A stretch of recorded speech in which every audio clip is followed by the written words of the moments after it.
متبرجات بزينة وهي سببن خير لهن والله سميع عليم.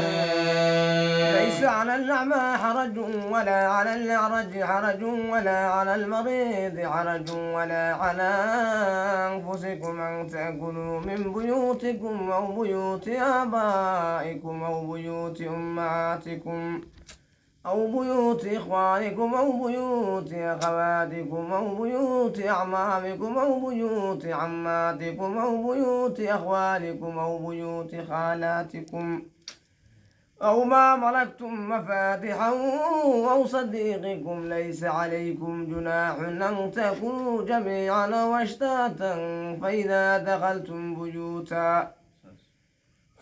دخلتم بيوتا فسلموا على أنفسكم تحية من عند الله مباركة طيبة كذلك يبين الله لكم الآيات لعلكم تعقلون.